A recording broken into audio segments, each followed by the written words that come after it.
Magandang araw! Ako si Garci mula sa Training Department ng HR. Welcome sa ating driving program para sa mga technicians. Isa sa mga requirements ng pagiging technician ay ang pagkakaroon ng driver's license na may restriction code B, B1 or B2. Importante ito para makapagmaneho ng company vehicle para mas mapadali ito at makatulong sa operations. May driving program ang Fiber Home kung saan pwedeng makakuha ng driver's license ang ating mga technicians. Sa programang ito, mas mapapabilis at mas magiging maayos ang proseso ng pagkuha ng lisensya.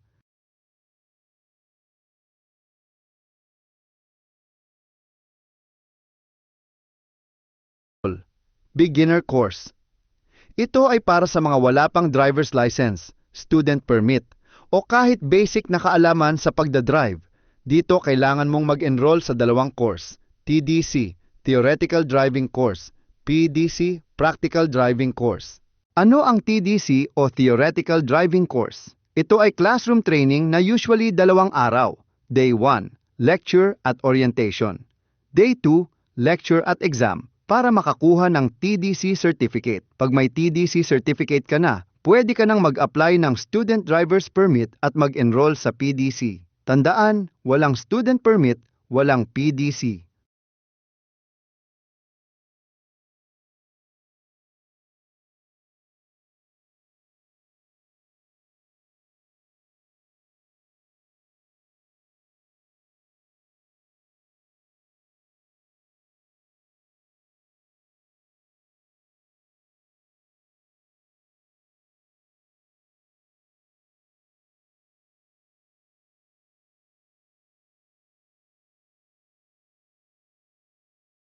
Transitional course.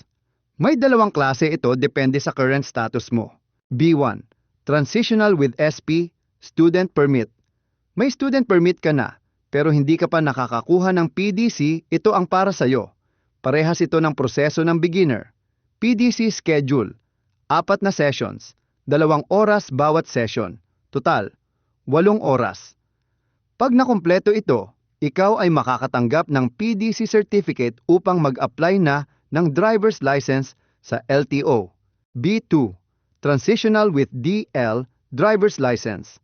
May driver's license na pero wala pang B, B1 or B2 code, ito ang course mo. Matututo kang magmaneho ng 4 wheels gaya ng company vehicle, kasama ang mga safety practices.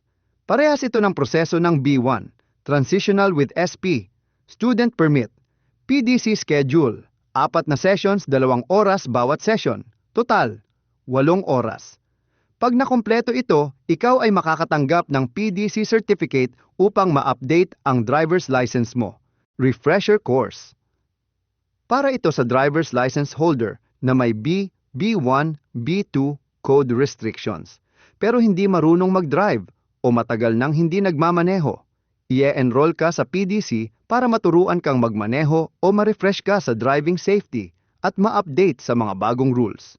Schedule, 4 na sessions, 2 oras bawat session. Total, 8 oras. Pag nakumpleto ito, ikaw ay makakatanggap ng PDC completion na nagpapatunay na maaari ka nang mag-drive uli. Bago ka magsimula, kailangan makapag-submit ka muna ng Signed Driving Program Contract, Signed ATD, Authority to Deduct Form.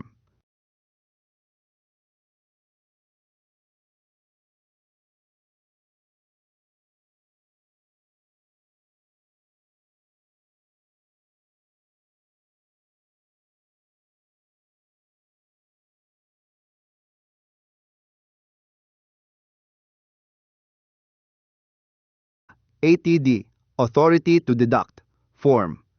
Patunay ito na pumapayag kang ikakaltas sa sahod mo ang bayad sa TDC at PDC. Tandaan, TDC at PDC lang ang sakop ng salary deduction.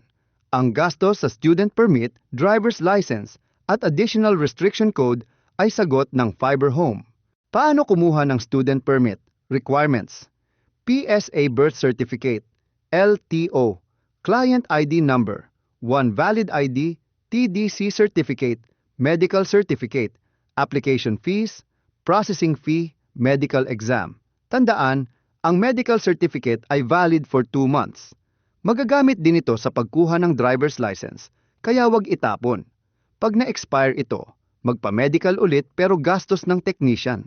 Paano kumuha ng driver's license? Requirements: APDL o Application for Driver's License Form, medical exam, valid driver's license o student permit, LTO client ID number, 1 valid ID, PDC certificate. Application fees: theoretical exam, licensing fee, medical exam, driving test fee. Procedure: gamitin ang existing medical certificate. Kung expired na, magpa-medical ulit, magbayad at mag-exam sa theoretical exam. Pag pumasa, hintayin ang advice of evaluator. Pag bumagsak, mag-retake sa halagang 100 piso pero sagot ng technician.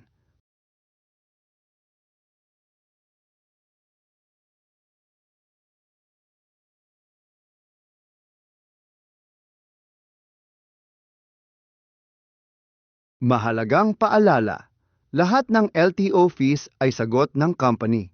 Hindi ito kasama sa salary deduction, pero kailangan isubmit ang mga resibo. First take lang ang sagot ng fiber home.